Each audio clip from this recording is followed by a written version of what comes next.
당신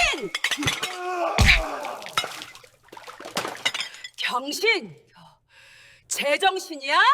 제가 남편 뺨을 올려붙인 그 순간이었습니다. 잔치상 위로 떡국 그릇이 나뒹굴고 술잔이 와장창 넘어지면서 사람들 비명, 수군거림이 한꺼번에 터져나왔죠. 그런데 이상했어요.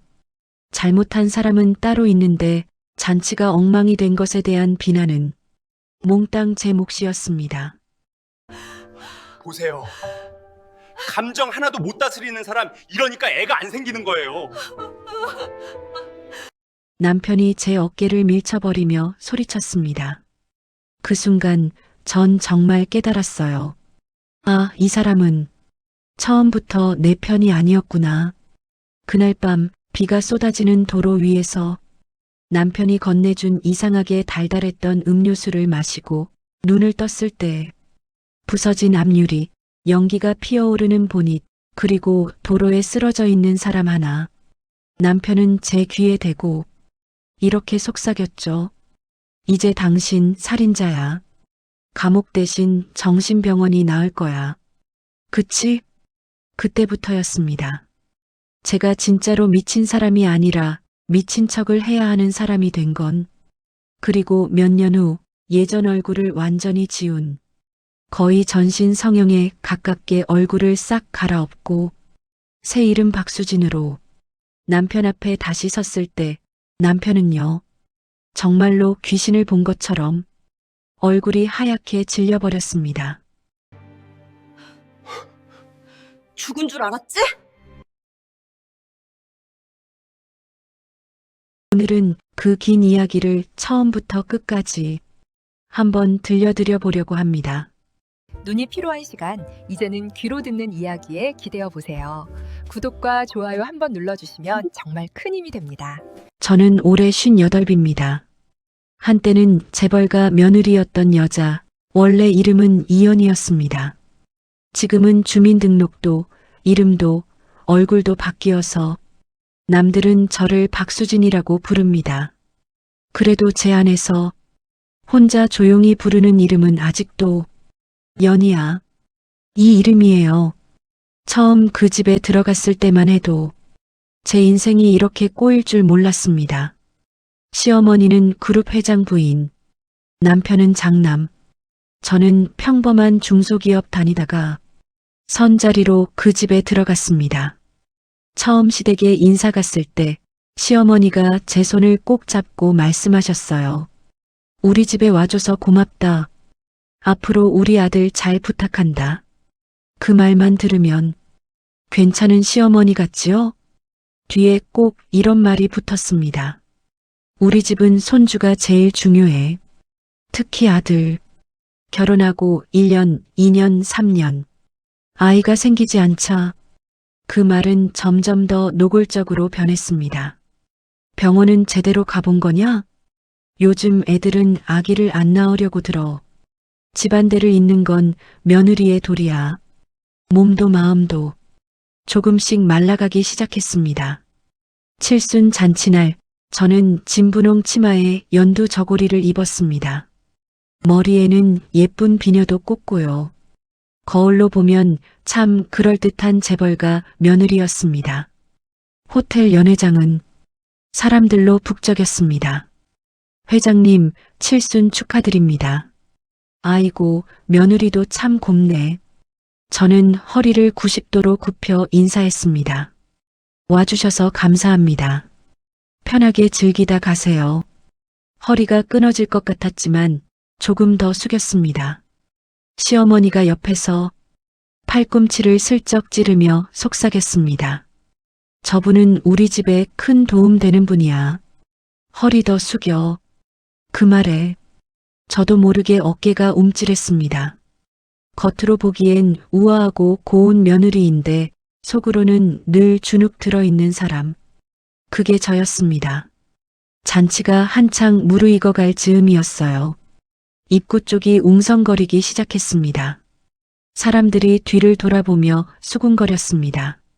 어머, 쟤 누구야? 저 여자 배 좀 나온 거 아니야?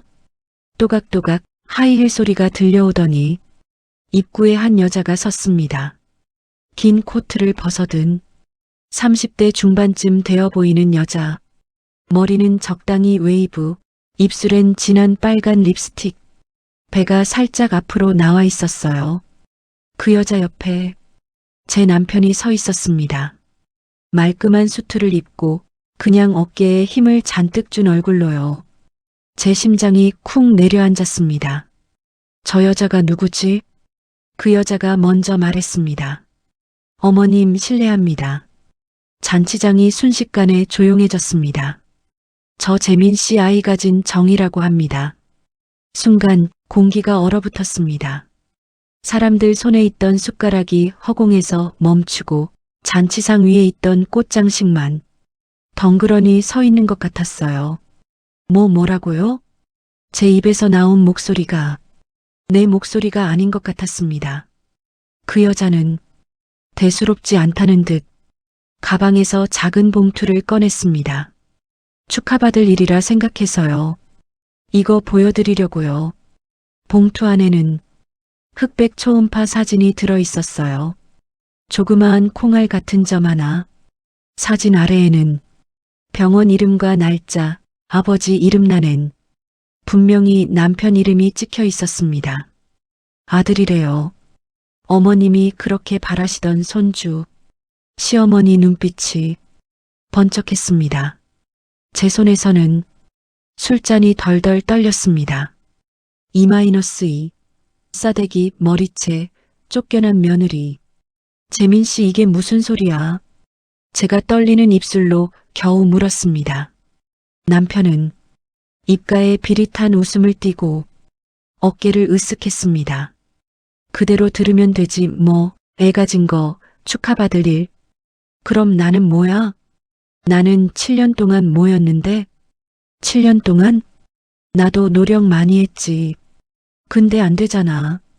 당신이랑 나 사이에 애가 안 생기니까. 누군가는 해결해야지. 해결? 엄마가 손주 원하시잖아. 그래서 내가 방법을 찾았어.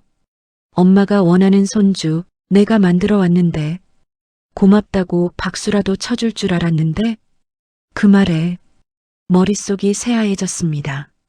제 손이 먼저 올라갔습니다. 미쳤어, 진짜. 사람도 아니야, 너.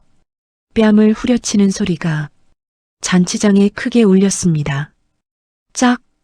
사람들 입에서 어머 하는 소리가 여기저기 터졌습니다. 남편이 제 어깨를 밀쳐버리며 더 크게 외쳤습니다. 보셨죠? 다들 보셨죠? 이게 우리 집 며느리입니다. 감정 조절 하나도 못하는 사람. 이러니까 애가 안 생기지. 시어머니가 벌떡 일어나 지팡이를 바닥에 쾅 찍었습니다. 그만해라. 잔치판에서 이게 무슨 꼴이냐. 그리고는 눈을 가늘게 뜨고 저를 바라보며 말했습니다. 너 오늘 이후로 우리 집에 내 자리 없다. 이 집 망신은 오늘로 다 시키는구나. 어머님, 조용히 발 빼고 나가라. 대신 내 손주한테는 손끝 하나 대지 말고. 그 말이 끝나기 무섭게 정의가 제 쪽으로 성큼 다가왔습니다. 저도 한마디 해도 될까요, 어머님? 그리고는 제 머리채를 확 잡아챘습니다. 어디서 감히 남의 남편 뺨을 때려요? 자리 비켜줄 줄 아는 게 진짜 며느리죠, 안 그래요? 머리가 뒤로 젖혀지고 비녀가 바닥에 떨어졌습니다. 한복 고름이 풀어지고 치마자락이 밟혀서 제 몸이 앞으로 고꾸라졌습니다. 잔치장 바닥에 차가운 감촉이 등줄기로 훅 올라왔습니다. 그 화려한 호텔 잔치장에서 저는 결국 머리 헝클어진 채 한복 반쯤 찢어진 채 맨손으로 쫓겨났습니다. 호텔 문을 나서자 비가 세차게 쏟아졌습니다. 우산도 없이 한복 치마만 움켜쥔 채 입구 옆에 서 있었습니다. 뜨거운지 차가운지 모를 물기가 얼굴을 타고 내려왔습니다. 눈물인지 빗물인지 이젠 구분이 안 됐어요. 이제 어디로 가지? 친정? 그쪽도 체면 때문에 난리일 게 뻔했고 제명의 집이라고 해봐야 거기도 시댁에서 돈을 대준 곳. 한참을 멍하니 서 있는데 익숙한 경적 소리가 들렸습니다. 빵! 검은색 세단 한 대가 제 앞에 멈춰 섰습니다. 조수석 창문이 내려가더니 남편 얼굴이 보였습니다. 타, 여기서 더 망신 줄 거라도 있어? 입술이 바짝 말라 말이 잘 떨어지지 않았습니다. 타라니까. 아까 내가 좀 과했어. 일단 몸부터 말리고 얘기하자. 호텔이라도 잡아서 정리할 건 정리하자. 차 안에서는 따뜻한 히터 바람이 나오는 것 같았습니다. 비냄새와 익숙한 남편 향수가 섞여 머리가 어지러웠습니다. 이 사람 말을 한 번 더 믿어야 하나 말아야 하나. 머리는 위험하다고 말하는데 몸이 먼저 반응했습니다. 너무 춥고 너무 지쳐 있었거든요. 결국 저는 조수석 문을 열고 타고 말았습니다. 히터 바람이 얼굴에 닿자 떨리던 몸이 조금씩 풀렸습니다. 옷은 이미 다 젖어서 등이 축축했습니다. 남편이 캔 음료 하나를 건넸습니다. 이거나 마셔. 몸 떨리잖아. 뚜껑은 이미 따져 있었습니다. 손이 너무 떨려서 깊게 생각할 틈도 없이 그대로 입에 가져다 댔습니다. 톡 쏘는 탄산 맛과 함께 묵직하게 달콤한 맛이 났습니다. 평소에 마시던 맛과 조금 달랐던 것 같아요. 하지만 그때 저는 그런 거 느낄 여유도 없었습니다. 몸 안쪽에서부터 따끈한 기운이 올라왔습니다. 왜 이렇게 졸리지? 눈꺼풀이 무겁게 내려앉았습니다. 오늘 하루 너무 힘들었잖아. 남편이 나지막하게 속삭였습니다. 조금만 자. 자고 일어나면 다 괜찮아질 거야. 그게 그날 남편 목소리 마지막이었습니다. 여보, 여보, 정신 차려. 거칠게 흔드는 손길에 눈을 번쩍 떴습니다. 코를 찌르는 매캐한 냄새, 타이어 타는 냄새, 엔진에서 피어오르는 연기 냄새가 숨을 막았습니다. 앞유리는 거미줄처럼 깨져 있었고 보닛에서 하얀 연기가 피어오르고 있었어요. 조수석 쪽을 돌아보니 남편이 머리에 피를 조금 묻힌 채 저를 흔들고 있었습니다. 당신 미쳤어? 술 마시고 운전대를 잡으면 어떡해? 나 운전 안 했는데. 혀가 마음대로 움직이지 않았습니다. 몸이 무거웠어요. 봐, 저기 안 보여? 남편이 창밖을 가리켰습니다. 헤드라이트 불빛 아래 사람 하나가 도로 위에 쓰러져 있었습니다. 흰 셔츠 위로 붉은 피가 번져나가고 있었습니다. 저 사람 안 움직여. 숨도 안 쉬는 것 같아. 당신이 사람을 친 거야. 아니야, 나 운전 안 했어. 당신이 태워줬잖아. 나 자고 있었잖아. 무슨 소리야. 당신이 죽어버릴 거야 하면서 내가 잡고 있던 운전대를 빼앗아갔잖아. 악을 쓰면서 밟았잖아, 엑셀을. 기억 안 나?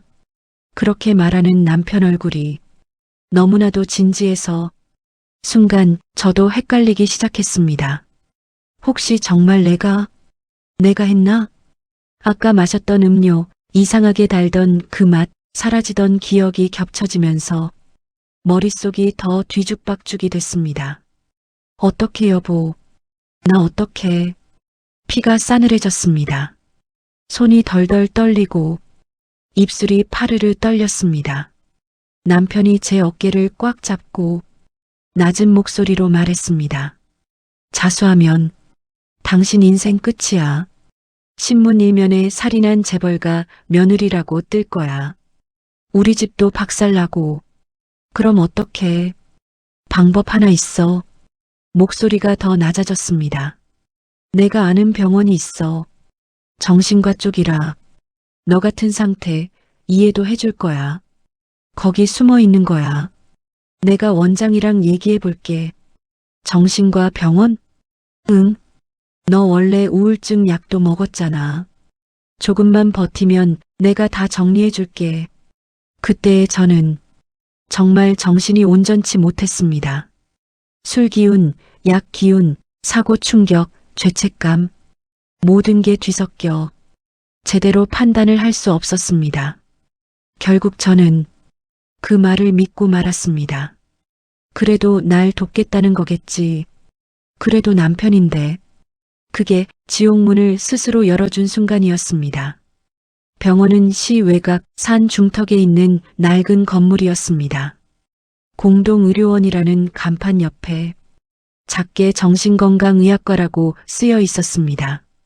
입구를 들어서자 살짝 쿰쿰한 냄새, 소독약 냄새, 섞여 들어오는 공기가 괜히 오싹하게 느껴졌습니다.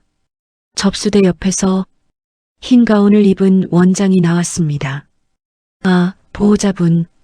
전화 주신 분이 이분이군요. 남편이 제 어깨를 다정하게 감싸며 말했습니다. 요즘 많이 불안정해서요.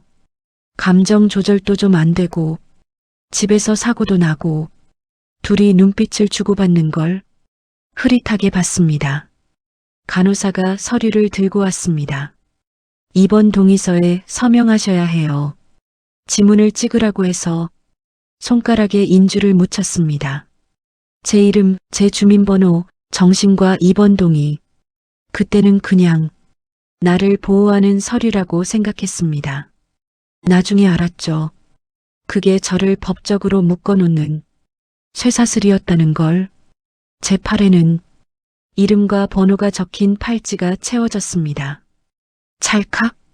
폐쇄 병동문이 닫히며 나는 소리가 귀 깊숙이 박혔습니다. 그게 제 자유가 닫히는 소리였습니다. 며칠 뒤 남편이 다시 왔습니다. 꽃다발도 위로도 아니었습니다. 얇은 파일 하나를 들고 왔습니다. 이거 빨리 도장 찍어. 놓고 간 건 부동산 매매 계약서였습니다. 이게 뭐야? 집. 당신 명의 아파트 있잖아. 친정아버지가 해준 거. 그건 내 집이야. 입원비가 장난 아니야. 여기 계속 있으려면 돈이 필요해. 경찰도 막아야 하고 변호사도 써야 하고. 당신 살인자잖아. 가슴이 철렁 내려앉았습니다. 난 살인자 아니야. 나 그날 운전 안 했어. 여기서 그런 소리 하지 마. 사람들이 다 듣는다. 남편은 이미 병원 사람들 앞에서 저를 위험한 환자로 만들어 놓은 상태였습니다. 도장 찍어. 집 팔아서 입원비 내고 나머지로 사건 정리해 줄게. 감옥 가느니 여기 있는 게 낫잖아. 안 찍어. 못 찍어. 계약서를 확 잡아 찢는 순간 문이 벌컥 열렸습니다. 건장한 남자 보호사 2명이 걸어 들어왔습니다. 환자분, 이러시면 안 됩니다. 순식간에 양팔이 뒤로 꺾였습니다. 아, 아파. 나요. 어깨에서 뚝소리가 날 정도로 힘이 들어갔습니다. 남편은 멀찍이 서서 그 모습을 보며 원장에게 말했습니다. 보셨죠? 이렇게 충동적이에요. 약 더 올려야겠네요. 그날 밤 제 팔에는 더 센 주사가 들어왔습니다. 머리가 둔해지고 생각이 자꾸 끊어졌습니다. 폐쇄 병동 생활은 정말 말 그대로 지옥이었습니다. 아침마다 작은 종이컵에 약이 나왔습니다. 알록달록한 알약들이 줄지어 담겨 있었어요. 입 벌리세요. 간호사가 제 입안을 들여다보며 약을 삼켰는지 확인했습니다. 혀 밑까지 들추고 입안을 이리저리 살폈습니다. 약을 먹으면 머리가 멍해졌습니다. 생각도 감정도 둔해졌어요. 그래도 전 살아야 했습니다. 그래서 입안에 살짝 숨겨뒀다가 뱉어버리는 약도 생겼습니다. 간방 같은 독방은 더 끔찍했어요. 창문도 제대로 없는 작은 방, 시멘트 바닥, 긁힌 벽면, 어디선가 나는 눅눅한 냄새. 그 방에서 밤을 보내고 나면 정말로 사람이 망가질 수밖에 없습니다. 게다가 야간 회진이라는 명목으로 밤마다 병실을 찾는 담당 의사가 있었습니다.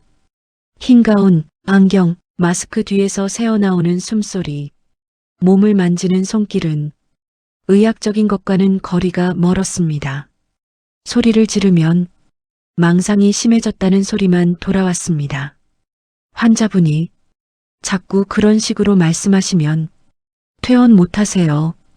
그래서 입술을 꽉 깨물고 바닥만 보고 있었습니다. 그 와중에도 머릿속 한 구석은 끊임없이 계산을 하고 있었습니다. 병원 구조, 출입문 위치, 보안키, 야간 근무 시간, 의사방 어디인지, 그리고 약을 숨기기 시작했습니다. 베개 밑, 침대 틈, 플라스틱 컵 안, 탈출을 위해 할 수 있는 건 모두 해야 했습니다. 그날 밤 창밖에는 비가 내리고 있었습니다. 형광등이 지잉 소리를 내며 깜빡였고 복도 끝에서 구두 소리가 들려왔습니다. 또각, 또각. 제 방문 앞에서 발걸음이 멈췄습니다. 들어가도 되겠습니까? 담당 의사 목소리가 들렸습니다. 들어오세요. 저는 일부러 힘없는 목소리로 대답했습니다. 문이 열리고 의사가 들어왔습니다. 요즘은 좀 어떻습니까? 많이 차분해졌네요. 그가 의자에 앉고 물컵을 들었습니다. 물 좀 드릴까요, 선생님? 제가 물을 따르는 척하며 손가락에 숨겨두었던 알약 가루를 컵 안에 슬쩍 떨어뜨렸습니다. 손끝이 떨렸습니다. 제발 제발. 의사는 아무 의심 없이 물컵을 들어 한 모금, 두 모금 마셨습니다. 잠시 후 그의 눈꺼풀이 조금씩 무거워지는 게 보였습니다. 오늘은 좀 피곤하네. 그가 이마를 짚는 순간 저는 숨겨두었던 금속 식판을 꽉 쥐었습니다. 심장이 입 밖으로 튀어나올 것 같았습니다. 지금이야. 있는 힘껏 의사 뒤통수를 내려쳤습니다. 둔탁한 소리가 방 안에 울렸습니다. 의자가 뒤로 넘어가며 의사는 바닥에 쓰러졌습니다. 숨이 턱 막혔지만 멈추면 안 됐습니다. 급히 그의 흰 가운을 벗겨 제 몸에 걸쳤습니다. 허리끈을 묶고 마스크를 썼습니다. 주머니에서 보안 카드와 열쇠, 차키를 꺼냈습니다. 손에 쥔 카드가 땀에 젖어 미끄러질 것 같았습니다. 복도 문 앞에서 카드를 찍었습니다. 삑! 철문이 열리는 소리, 공기 냄새가 살짝 달라졌습니다. 나는 고개를 푹 숙이고 의사인 척 복도를 걸었습니다. 마주오는 간호사 둘이 저를 향해 인사했습니다. 선생님, 야간 회진 끝나셨어요? 네. 힘주지 않은 짧은 대답 하나. 그렇게 정문까지 나와 의사차를 타고 병원을 빠져나왔습니다. 병원 간판이 뒤로 멀어질 때 저는 처음으로 조금 크게 숨을 쉬었습니다. 살았다. 일단 살긴 살았다. 도망치듯이 외곽으로 나왔고 간신히 찾은 작은 모텔에서 방을 잡았습니다.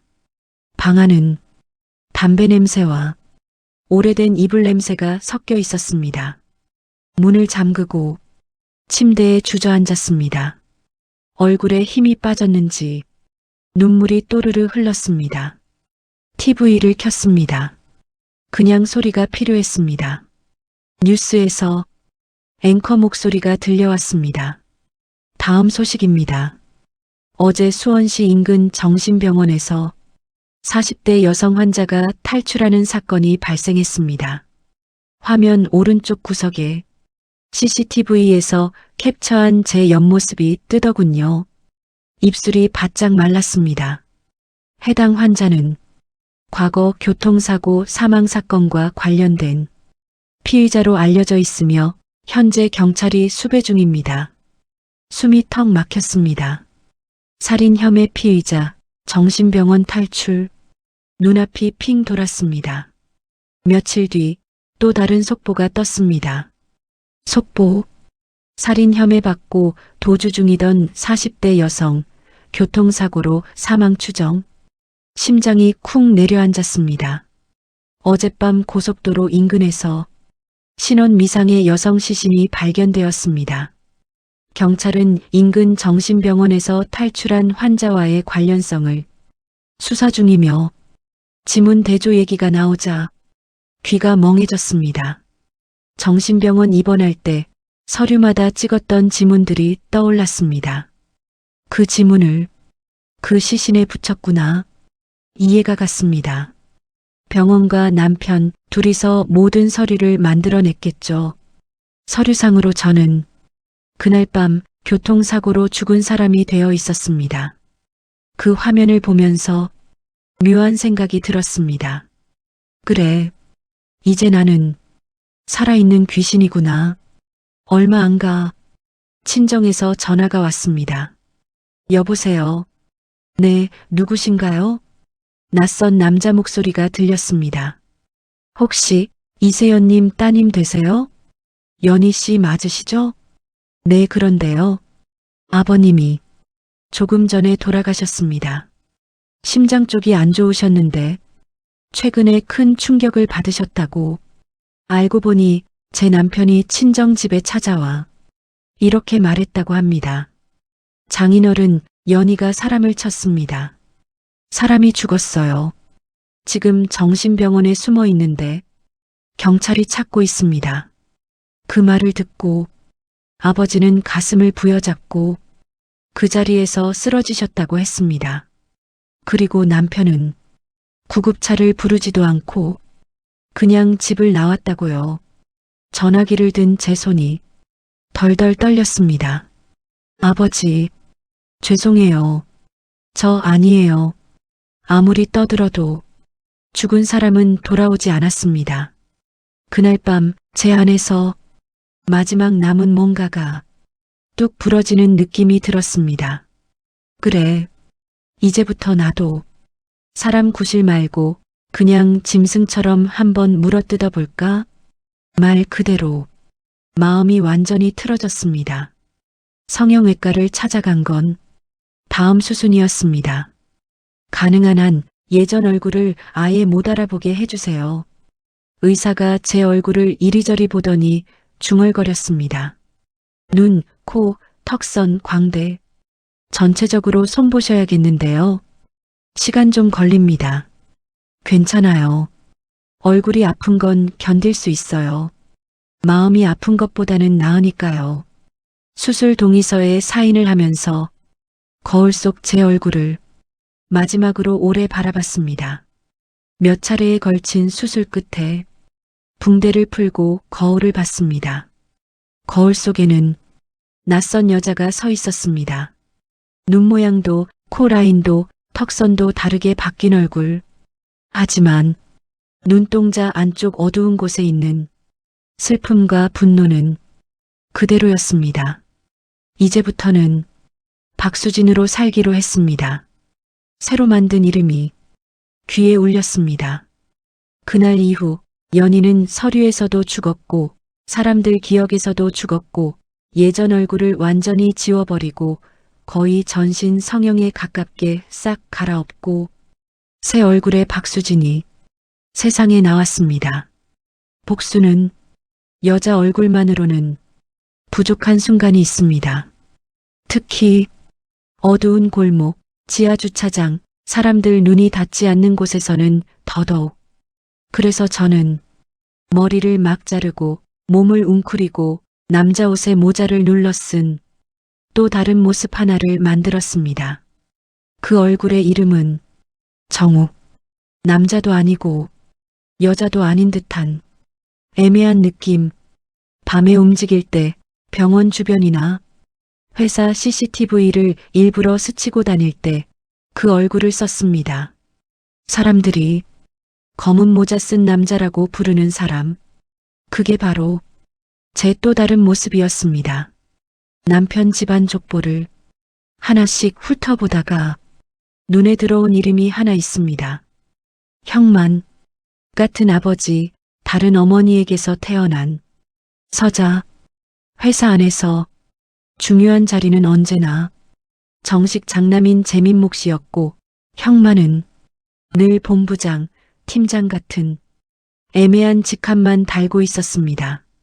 사진 속 형만을 봤을 때 이상하게도 마음이 쓰였습니다.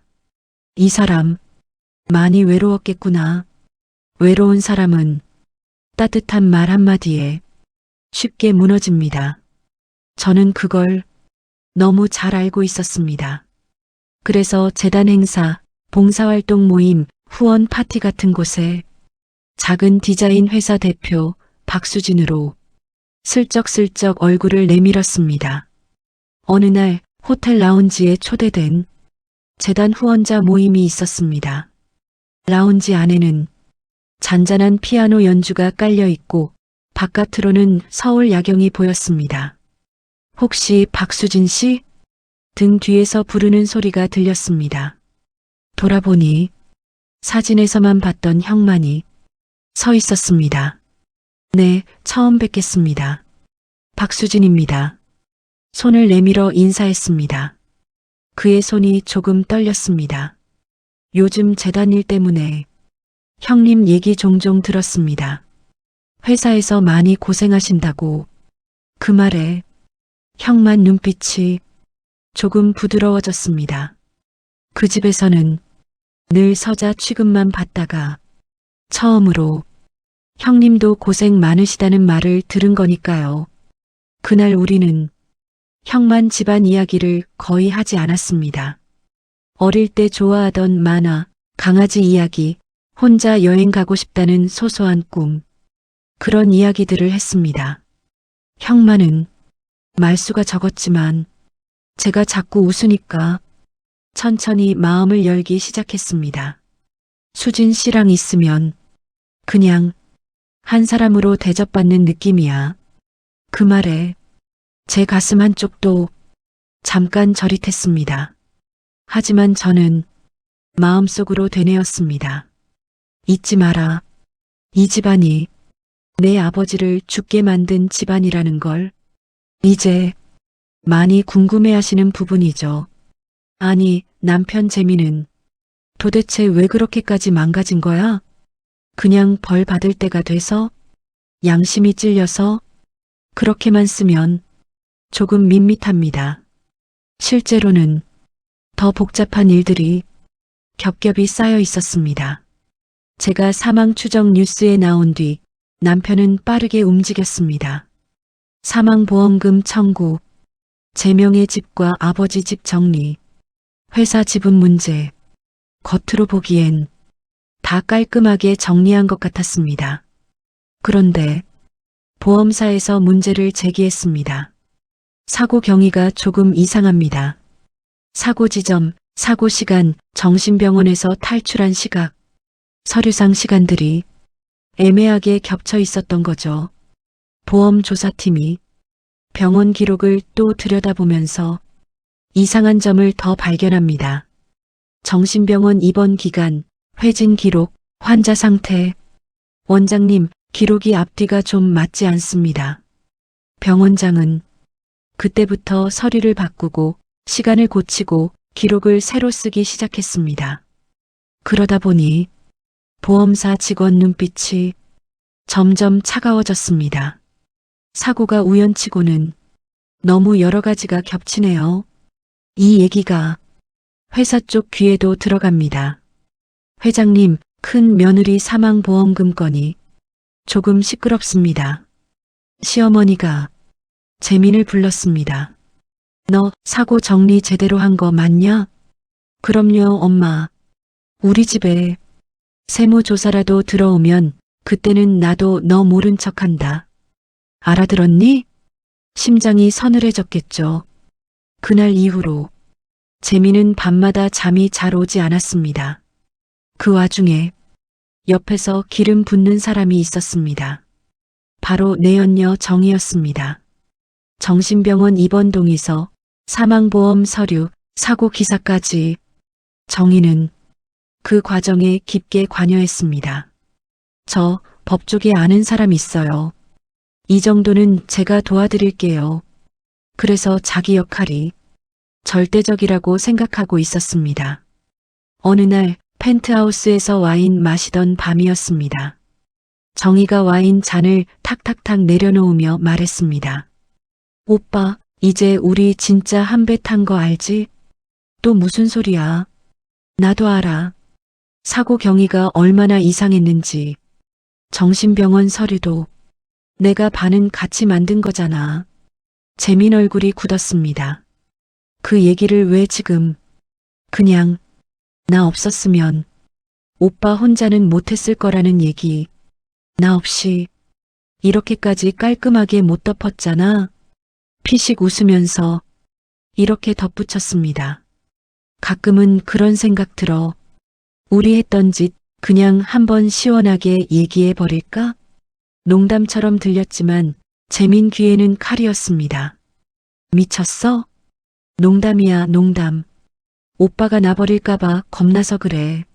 나 버리면 나도 입 다물고 있을 자신 없을 것 같아서. 그날 이후로 정희의 말은 슬금슬금 협박으로 변했습니다. 오늘 보험사 사람이 병원에 또 갔다던데요? 오빠, 우리 진술 틀리면 큰일 나잖아. 그치? 짧은 한마디마다 재민 심장이 덜컹거렸습니다. 정희가 사라지기 전날 밤 둘 사이에 큰 싸움이 있었습니다. 펜트하우스 거실, 와인병이 반쯤 비어 있고 테이블 위에는 서류들이 널려 있었습니다. 사망보험금 지급 서류, 정신병원 입원 동의서, 사본, 사고 당시 경찰 보고서. 이게 뭐야? 재민이 서류를 집어들었습니다. 혹시 몰라서 내가 따로 챙겨둔 거야. 정희가 씩 웃으며 말했습니다. 왜 이런 걸 집에 둬? 나도 안전장치가 필요하니까. 나만 바보같이 가만히 있을 순 없잖아. 너, 나 협박해? 협박까진 아니고 그냥 오빠가 나 실증 나서 버리면 나도 생각이 있다는 소리지. 말투는 가볍지만 내용은 무겁습니다. 재민이 정희 어깨를 밀쳤습니다. 장난 그만해. 이게 장난이냐? 그 과정에서 서류가 바닥에 흩어졌습니다. 흰 종이 위로 붉은 와인 몇 방울이 떨어지며 번졌습니다. 봐, 오빠 이런 사람이야. 자기 살려고 언제든지 나도 밀어버릴 사람. 정희가 희죽 웃으며 말했습니다. 좋아. 나도 생각 좀 해볼게. 우리가 했던 짓들 입 열면 어떻게 될지. 그 말을 남기고 정희는 집을 나갔습니다. 그리고 다시는 돌아오지 않았습니다. 며칠 뒤 경찰이 정희 실종을 조사하면서 CCTV를 가져왔습니다. 비 내리는 골목길, 우산을 쓰고 빠르게 걸어가는 정희. 그 뒤를 검은 모자를 깊게 눌러 쓴 남자가 조용히 따라가고 있었습니다. 혹시 뒤에 오는 남자 아십니까? 모르겠는데요. 입으로는 이렇게 말했지만 재민은 직감했습니다. 저 남자 어디서 본 것 같아. 정신병원 주변 CCTV에서도 비슷한 남자가 찍힌 적이 있습니다. 병원 복도 끝 카메라 구석을 스치듯 지나가던 사람. 한 번은 카메라 쪽으로 잠깐 고개를 돌렸는데 그 눈빛이 어디서 많이 본 눈 같았습니다. 차갑고 깊숙한 눈. 그 눈빛을 재민은 알고 있었습니다. 연희 눈. 그 즈음 휴대폰에 문자 하나가 도착했습니다. 너 아내 죽인 거 보험사도 모를 줄 알았지? 심장이 멎는 줄 알았을 겁니다. 잠시 후 또 다른 문자가 왔습니다. 정신병원 원장하고 짜고 입원 서류 조작한 것도 알고 있고 사고 현장 바꿔친 것도 알고 있어. 너 때문에 죽은 사람도 둘이야. 둘. 머릿속에서 연희와 정이라는 이름이 번갈아 떠올랐겠죠. 마지막 문자는 이랬습니다. 준비해. 내가 한 짓 그대로 돌려줄 거니까. 문자를 보낸 번호는 곧바로 사라졌습니다. 통화 버튼을 눌러도 없는 번호입니다라는 말만 나왔습니다. 그 문자 누가 보냈겠습니까? 바로 정욱이라는 이름으로 움직이던 제 두 번째 얼굴이었죠. 이렇게 여러 가지가 한꺼번에 겹쳤습니다. 사망보험금 조사, 정신병원 기록 조작, 시어머니의 압박, 정의의 협박과 실종, 정욱 검은 모자 남자에게서 온 문자, CCTV 속 이상한 남자. 겉으로는 멀쩡해 보였지만 안에서는 이미 재민 정신이 무너져 내리고 있었습니다. 밤마다 악몽을 꾸고 잠결에 벌떡 일어나 거실을 서성였다고 합니다. 혼잣말도 늘었습니다. 내가 벌 받는 거구나. 그러던 차였으니 장례식장에 나타난 제 모습을 보고 그렇게 놀랄 수밖에 없었던 겁니다. 어느 날 형만에게서 연락이 왔습니다. 수진 씨, 이번에 형수님 장례식을 정식으로 다시 하기로 했대. 장례식을 다시요? 그때 교통사고가 너무 엉뚱하게 나서 장례를 제대로 못 치렀다나 봐. 이번에는 회사 차원에서 추모식 겸해서 하기로 했다고. 심장이 한번 크게 뛰었습니다. 내 장례식을 또 하는구나. 겉으로는 조용히 웃었습니다. 그럼 같이 가드릴까요? 그래 줄 수 있어? 혼자 가기 싫었는데. 그렇게 해서 저는 검은 원피스와 코트를 입고 형수님 장례식장에 가게 되었습니다. 장례식장 문을 열고 들어가자 향 냄새와 울음 섞인 소리가 귀를 때렸습니다. 복도 끝 사무실 앞에 검은 글씨로 적힌 이름이 보였습니다. 고 이연희. 얼마 만에 보는 제 이름인지 빈소 안으로 들어가 영정 사진을 보는 순간 다리가 잠깐 휘청했습니다. 까만 리본이 달린 액자 속에는 제가 웃고 서 있었습니다. 아, 정말 내가 죽은 사람 취급을 받고 있구나. 어머, 여기가 형수님 빈소인가 봐요? 일부러 모르는 척 묻자 옆에 있던 친척이 말했습니다. 불쌍한 여자였죠. 살인자 소리 들으면서 어디 가서 죽었는지도 모르게 살다가 이제야 이렇게 보내주는 거예요. 입안이 바짝 말랐습니다. 불쌍한 여자가 지금 내 옆에 서 있는데 그때 상주 완장을 찬 남편이 안쪽에서 걸어 나왔습니다. 검은 양복, 야윈 얼굴. 왔냐? 그리고 끄트머리에 서 있던 형만을 돌아보며 말했습니다. 형, 이쪽은 수진 씨. 요즘 같이 다니는 사람. 아, 전번에 말했던.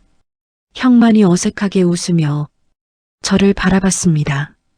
그 순간 남편의 시선이 제 얼굴에 꽂혔습니다. 눈썹이 아주 살짝 떨렸습니다. 눈빛이 순식간에 바뀌었습니다.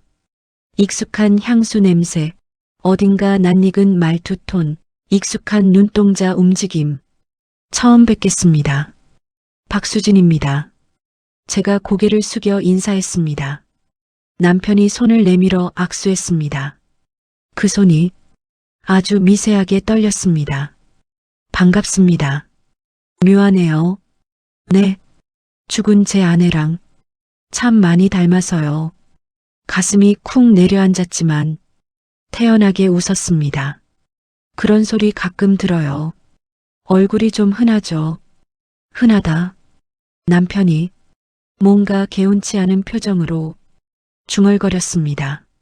조문이 끝난 뒤 장례식장 안쪽 접견실에 앉았습니다. 상위에 과일이 놓여 있었어요. 배, 귤, 사과, 그리고 복숭아 통조림. 남편이 포크를 집어들더니 복숭아 한 조각을 찍어 제 입 앞까지 가져왔습니다. 드시죠. 갑자기 들이밀려서 조금 당황했습니다. 제가 직접. 왜요? 혹시 못 드세요? 남편 눈빛이 번들거렸습니다. 저는 목 안이 순간 꽉 막히는 느낌이 들었습니다. 제가 복숭아 알레르기가 있다는 걸 남편이 누구보다 잘 알고 있었기 때문입니다. 입에만 대도 두드러기가 올라 응급실에 실려갔던 적이 있었거든요. 제 아내가 복숭아 알레르기가 심했거든요. 냄새만 맡아도 기겁을 했었는데 남편이 형만과 시어머니 쪽을 슬쩍 보며 말했습니다. 그들의 눈이 제 입가로 향했습니다. 여기서 피하면 의심은 확신으로 바뀔 거였습니다. 그래서 저는 억지로 웃었습니다. 없어서 못 먹죠 뭐. 그리고 복숭아 조각을 그대로 입에 넣었습니다. 달콤한 과즙이 입안에 번지면서 목과 혀 근처가 서서히 뜨거워지기 시작했습니다. 괜찮아. 약 준비해 왔잖아. 가방 안에는 응급용 주사기가 들어 있었습니다. 천천히 씹으며 남편 눈을 똑바로 쳐다봤습니다. 맛있네요. 둘이 먹다 하나 죽어도 모르겠어요. 남편 얼굴이 미묘하게 일그러졌습니다.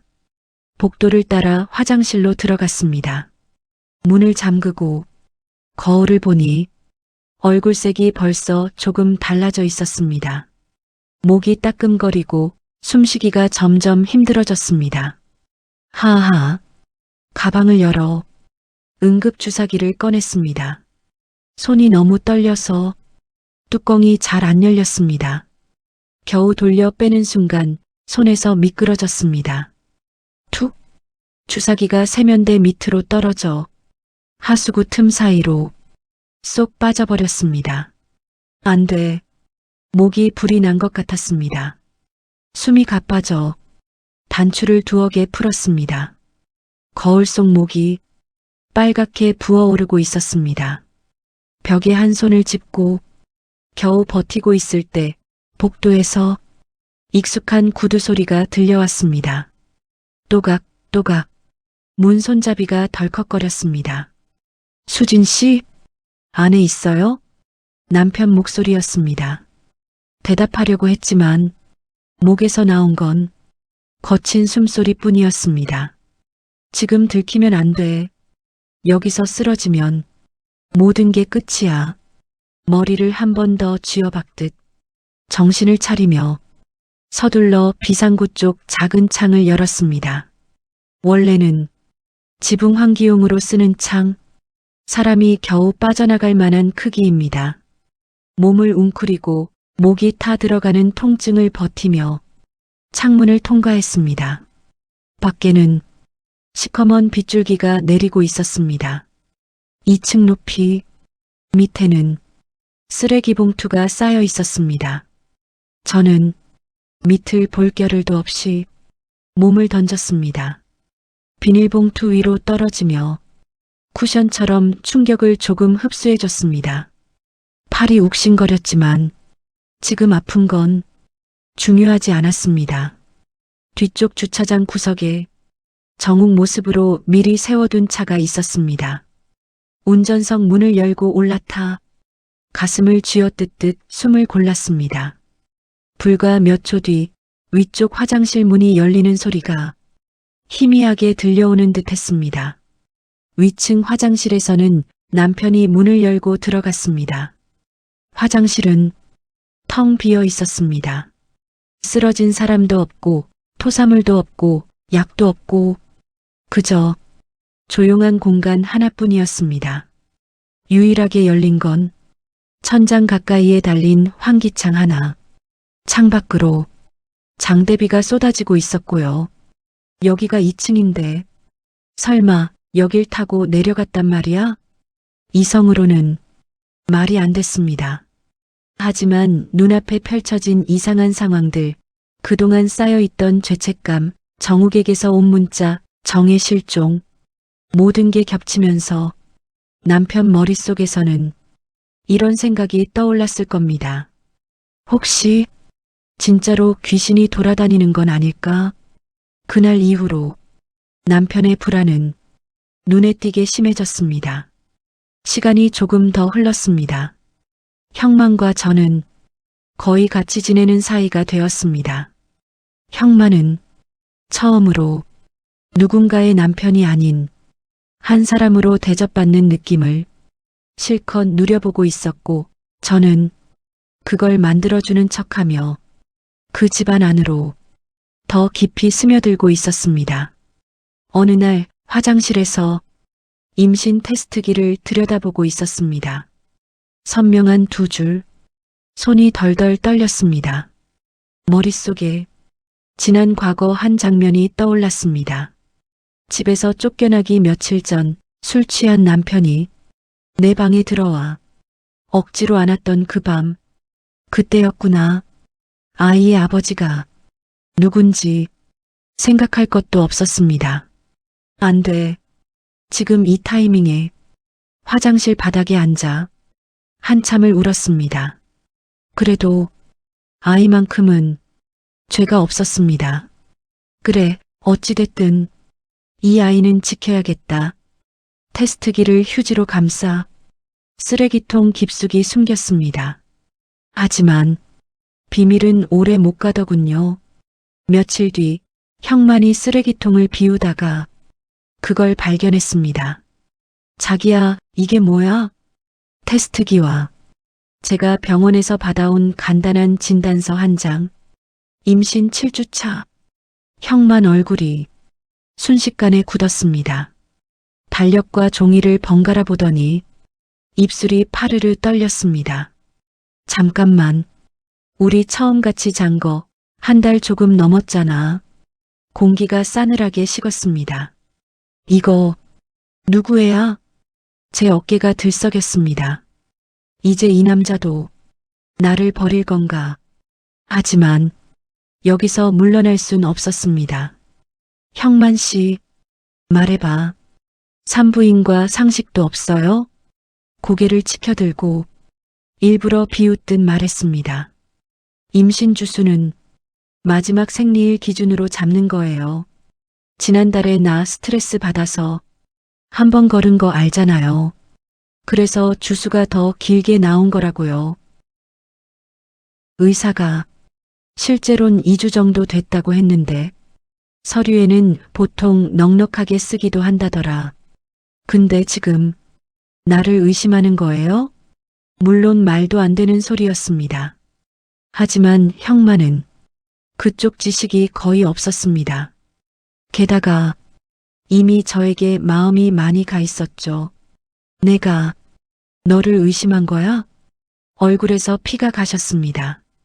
저는 한숨을 크게 내쉬었습니다. 형만 씨, 지금 나 제일 필요한 게 뭔지 알아요? 믿음이에요. 이 상황에서 나 의심하는 사람 옆에 애 키우고 싶진 않아요. 차라리 지우고 헤어질래요. 짐을 싸는 신용을 하자 형만은 무릎을 꿇었습니다. 안 돼. 제발 그러지 마. 내가 잘못했어. 내가 무식해서 그래. 제발 나 한 번만 믿어줘. 눈빛이 절절했습니다. 그 모습을 보면서도 제 가슴 한쪽은 조금 아팠습니다. 그래도 마음속으로 다짐했습니다. 그래, 이 아이만큼은 내가 지킨다. 하지만 이 집안이 지은 죗값도 끝까지 받게 할 거야. 장례식에서 복숭아 사건, 화장실에서의 실종 사건 이후로 남편 재민의 상태는 눈에 띄게 나빠졌습니다. 밤마다 누가 창밖에서 지켜보는 것 같고 엘리베이터 거울 속에 다른 사람이 서 있는 것 같고 어느 날 밤 또 문자가 하나 갔습니다. 당신이 죽인 사람 보고 싶지 않아? 보낸 사람 정우. 성수동 폐건물 3층으로 와. 남편은 한참을 망설이다가 결국 비를 맞으며 그곳으로 향했습니다. 그 건물은 예전에 병원이었던 곳으로 지금은 방치된 상태였습니다. 계단은 눅눅했고 벽에는 곰팡이 자국이 있었고 전기는 간신히 들어오는 정도였습니다. 그가 3층까지 올라왔을 때 긴 복도 끝에 후드티를 쓴 사람이 서 있었습니다. 거기 누구야? 재민이 소리쳤습니다. 후드를 쓴 사람이 천천히 머리를 돌렸습니다. 낯익은 듯 낯선 얼굴, 낮고 중성적인 목소리가 들려왔습니다. 오랜만이네, 재민 씨. 그 목소리는 남자도 여자도 아닌 듯 했습니다. 누구야? 정체가 뭐야? 당신이 죽였다고 생각한 사람, 당신이 정신병원에 가둔 사람, 당신이 살인자로 만든 사람. 후드를 벗었습니다. 그리고 마스크를 벗었습니다. 새로 만든 제 얼굴이 낡은 형광등 아래 드러났습니다. 눈빛은 예전 그대로였습니다. 연희야? 재민이 처음으로 제 이름을 불렀습니다. 그 이름을 듣는 순간 심장이 크게 한번 뛰었습니다. 그래도 입꼬리를 올리며 웃었습니다. 그래, 오랜만이지? 남편이 다가와 제 목을 움켜쥐었습니다. 왜 자꾸 나타나는 거야? 죽었으면 죽은 척이나 하지. 목이 꽉 조여졌습니다. 숨이 막혔지만 저는 오히려 그의 손을 잡고 더 가까이 당겼습니다. 그래, 이번에는 진짜로 죽여볼래? 이번에는 내 손으로. 남편 눈빛이 흔들렸습니다. 그날 기억나? 나한테 이상한 음료수 먹이고 운전대에 앉혀놓고 사고 조작하고 정신병원에 집어넣던 날. 그건 내가 먼저. 거짓말 그만해. 차갑게 잘랐습니다. 당신은 당신 살려고 나를 버렸어. 그 대가를 이제야 받는 거야. 그때 복도 저쪽에서 여러 명의 발소리가 들려왔습니다. 여기입니다. 환자분이 이쪽으로 들어가셨어요. 하얀 가운을 입은 정신과 의사, 보호사 둘, 구급대원, 그리고 뒤에서 숨을 몰아쉬는 형만. 형만이 말했습니다. 형님 상태가 너무 안 좋아 보여서 상담 좀 받아보시라고. 보호사들이 남편 팔을 붙잡았습니다. 환자분, 위험합니다. 그만하시죠. 저 사람이야. 저 여자가 내 아내야. 여기 있다니까. 하지만 그들이 보는 제 얼굴은 이미 수진의 얼굴이고 제 신분증과 서류 어디에도 이연이라는 이름은 없었습니다. 최근에도 죽은 아내가 보인다고 말씀하셨죠. 정신과 의사가 말했습니다. 환각, 망상이 심해진 것 같습니다. 안정제가 들어갔고 남편의 눈이 풀리기 시작했습니다. 마지막으로 제 이름을 한 번 더 불렀습니다. 연희야. 그 소리를 듣고 저는 고개를 돌렸습니다. 그렇게 해서 제가 갇혀있던 그 세계로 이번엔 남편이 들어가게 되었습니다. 정신병원, 폐쇄병동, 세문, 약, 그리고 아무도 믿어주지 않는 목소리. 이제는 그가 그걸 겪을 차례였습니다. 그 집안은 그 뒤로 빠르게 무너졌습니다. 장남은 정신병원, 내연녀는 실종, 비자금은 구멍이 나고 시어머니는 사람들 앞에 나서지 못하는 신세가 되었고 형만은 그 집안과 거리를 두고 자기 이름으로 사업을 시작했습니다. 당신이 누구였든 간에 적어도 내 옆에 있을 땐 날 사람으로 대해줬어. 그걸로 됐다. 형만이 마지막으로 제게 했던 말입니다. 하지만 저는 웃으며 고개를 저었습니다. 형만 씨, 나는 이제 누구의 며느리도 누구의 아내도 되고 싶지 않아요. 그리고 조용히 그 집안과 인연을 끊고 나왔습니다. 시간이 조금 더 흐른 뒤 저는 한번 산 중턱 정신병원을 다시 찾았습니다. 이번에는 면회객으로요. 유리창 너머로 본 남편은 예전과 많이 달라져 있었습니다. 머리는 헝클어져 있고 눈은 초점을 잃었고 입에서는 혼잣말이 계속 흘러나왔습니다. 나 아니야. 내가 죽인 거 아니야. 연희가 유리창에 비친 제 얼굴을 잠깐 바라봤습니다. 새로운 얼굴, 새로운 이름. 하지만 그 안에 있는 마음은 여전히 그날의 연희였습니다. 그를 보며 이런 생각이 들었습니다. 복수를 끝까지 하고 나니까 남는 건 참 허무하구나. 그렇다고 안 할걸. 이렇게 후회만 되는 건 아닙니다. 단지 사람 인생을 이렇게 비틀어 놓는 일이 결국 나에게도 상처가 된다는 걸 나중에서야 깨닫게 된 거겠죠. 이런 이야기를 이 나이에 꺼내는 게 사실 쉬운 일은 아닙니다. 그런데요, 살다 보면 한 번쯤 이런 생각이 들 때가 있습니다. 나는 언제 나로 살아보지? 누군가의 며느리로, 누군가의 아내로, 누군가의 엄마로만 살다 보면 정작 내 목소리는 어디 갔는지 헷갈릴 때가 있더라고요. 저는 복수도 했고 얼굴도 갈아엎었고 이름도 바꿨습니다. 그래도 결국 어딘가에서는 예전의 나를 꺼내 달래주지 않으면 안 되더군요. 혹시 지금 이 이야기를 듣고 계신 분들 중에 마음 한구석이 쿡쿡 아프신 분이 계신가요? 그분께 이렇게 말씀드리고 싶습니다. 누가 뭐래도 당신 인생의 주인은 당신 자신이에요. 복수하라는 말도 아니고 참으라라는 말도 아닙니다. 다만 누구 때문에 내 인생을 통째로 던져버리는 선택만은 하지 않으셨으면 합니다. 오늘 밤 잠들기 전에 거울 한번 보시고 조용히 이렇게 말씀해 보세요. 그래도 여기까지 버틴 나 참 잘했다. 저도 이제야 조금씩 그 말을 제 자신에게 해보려고 합니다. 제 길고 복잡한 이야기 끝까지 들어주셔서 정말 고맙습니다.